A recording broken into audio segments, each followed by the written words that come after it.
सही इस्लाम का पैगाम अमन है, सोशल इक्वालिटी है और इकोनॉमिक इक्वालिटी है।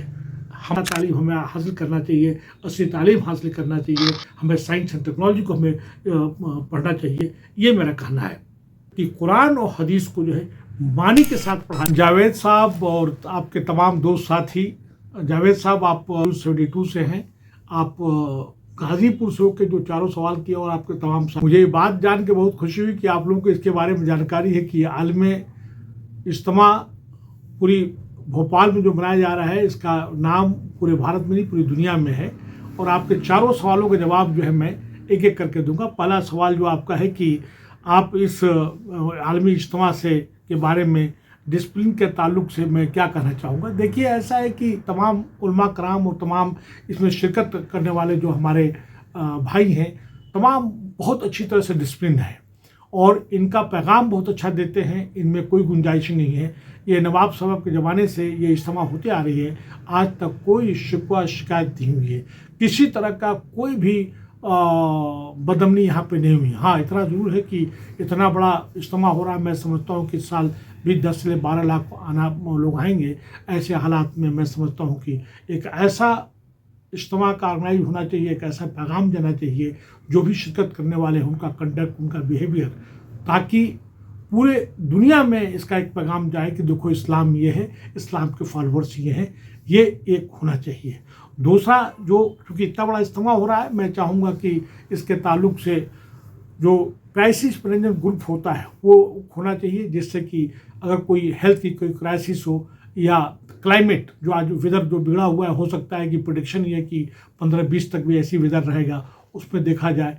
और उसके साथ साथ जो बहुत इंपॉर्टेंट जो चीज़ है ट्रैफिक पॉइंट्स, ट्रैफिक बॉटलनेक्स, उस पर बिल्कुल स्मूथ और रेगुलर होना चाहिए। किसी तरह का कोई किसी तरह का व्यवधान नहीं होना चाहिए, किसी भी आम जनता को असुविधा नहीं होना चाहिए।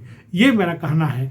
और डिसिप्लिन के मामले में मैं समझता हूँ कि तमाम इसमें जो शिरकत करने वाले हैं बहुत अच्छे लोग हैं और अच्छे नीति के साथ आते हैं, एक अच्छा पैगाम देते हैं और इनकी डिसिप्लिन बहुत अच्छी ही रहेगी, कभी आज तक कोई शिकायत नहीं। दूसरा सवाल कि आप साफ़ सफाई के ताल्लुक से क्या कहना चाहेंगे। देखिए, ऐसा है कि साफ़ सफाई मैं समझता हूँ कि इस्लाम जो है कहता है कि तहारत जो है, सफाई जो है आधा ईमान है। तमाम उलमा कराम जो बहुत साफ़ सफाई का ध्यान रखते हैं। हाँ, इतना जरूर कि इतना बड़ा मजमा जब यहाँ इकट्ठा होता है तो हम लोग को एडमिनिस्ट्रेशन से हेल्प लेना चाहिए और कम से कम जो वॉलंटियर्स जो साफ़ सफाई के लगाए जाते हैं, राउंड द क्लॉक होना चाहिए। आज इन्वायरमेंट की बात होनी चाहिए, ऐसे में हमें प्लास्टिक का बहुत कम से कम इस्तेमाल होना चाहिए। प्लास्टिक का जो देखा जाए तो चाय के बर्तन वगैरह तमाम होते हैं, इनको बिल्कुल कोई ऐसा इंतजाम करना चाहिए कि कागज़ के हमें ये करना चाहिए, इसको नहीं इस्तेमाल करना चाहिए। सफाई के ताल्लुक से चाहूँगा कि मैं सफाई जो हो, जो कचरा गाड़ी है एक से लेके 1-2-4 लगाने के बजाय कम से कम 10 गाड़ियों हमको एडमिनिस्ट्रेशन मांग करना चाहिए।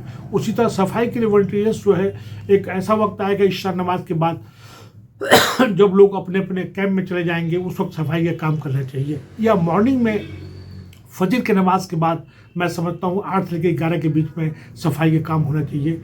और पूरा कैंपस जो ईट कड़ी जो कैंपस है बहुत ही स्पेक्ट और स्पिक दिखना चाहिए। और एक ये भी बड़ा मैसेज आना चाहिए, भारत सरकार ने भी, हमारे माननीय प्रधानमंत्री जी ने भी स्वच्छ भारत की बात कही है, तो एक ऐसा स्वच्छता का नाम पैगाम देना चाहिए कि देखिए इतना बड़ा इज्तिमा हो रहा है, हम लोग इतना बड़ा साफ सफाई मेंटेन कर सकते हैं। तीसरा सवाल कि इज्तिमा के जरिए अब क्या पैगाम दिया जाना चाहिए। देखिए, इस आलमी इज्तिमा के माध्यम से या जराए से अमन अमान का पैगाम दिया जाता है, भाईचारे की पैगाम दिया जाता है और उसके साथ साथ कुरान और हदीस की दर्स तदरीस भी की जाती है। तमाम उलमा कराम जो अपने स्पीचेज देते हैं, मुकर्रिर जो अपने तकरीरें करते हैं, उसमें कुरान हदीस की बातें होती हैं, कहीं पे कोई शर्क या कोई खुराफात की बात नहीं होती है। अब यहाँ पे आपने कहा कि क्या पैगाम देना चाहिए, तो मैं समझता हूँ कि उलमा कराम को ये भी बात बनाना चाहिए कि हम लोगों को area of cooperation, area of consensus खोजना चाहिए, ताकि हमारे बीच में किसी प्रकार का कोई कन्फ्लिक्ट या तजाद नहीं होना चाहिए। हम अगर किसी मसलक के हैं या किसी मसले मसाइल को हम बात करते हैं तो हम लोगों को किसी तरह का क्रिटिसिज्म नहीं होना चाहिए। ये होना चाहिए कि हम किस तरह से आपस में आपसदारी, एकजहती और अमन का पैगाम हम किस तरह दे सकते हैं, इसकी बात करनी चाहिए। यहाँ पे ये भी एक बात करना चाहूँगा कि कुरान हदीस, खासकर कुरान दुनिया में सबसे ज़्यादा पढ़ी जाने वाली किताब है, इसको मानी के साथ पढ़ना चाहिए। हमारा इस्लाम, हमारा कुरान जो है कहता है कि अपने रब का नाम लेके पढ़। हमें ये भी होना चाहिए कि आज हमारी कौम क्यों तालीम में बहुत क्यों पीछे है। आला से आला तालीम हमें हासिल करना चाहिए, असली तालीम हासिल करना चाहिए, हमें साइंस एंड टेक्नोलॉजी को हमें पढ़ना चाहिए, ये मेरा कहना है।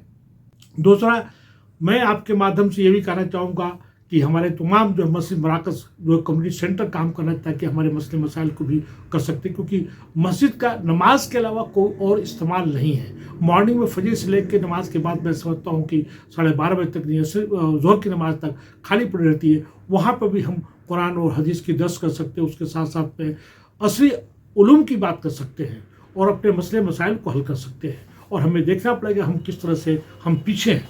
और कुरान और ये अपने मस्जिद के ताल्लुक से मुझे याद आ गया कि हमारे मुअज्जिन और इमाम साहबान को ये बात पता नहीं ये रेलेवेंट है कि नहीं है, लेकिन बात कह रहा हूँ मैं कि उनको बहुत ही कम उनकी तनख्वाह दी जाती है। उनको कम से कम महंगाई के हिसाब से आज एक मुअज्जिन इमाम की तनख्वाह जो है 15 से लेकर 25 साल से कम नहीं होना चाहिए। मुझे और इमाम मुअज्जिन की बात नहीं मालूम, लेकिन जहाँ का मैं रहने वाला हूँ अपने गाँव में, वहाँ पर हमारे इमाम मुअज्जिन को 3,500 से लेकर 5,000 करीब सभी मस्जिदों में, हमारे यहाँ करीब 16 मस्जिदें हैं, सबको उतना ही दिया जाता है, जो कि मैं समझता हूँ कि ये ठीक नहीं है। इसका भी इंतजाम होना चाहिए या उनके रोज़गार का इंतजाम होना चाहिए।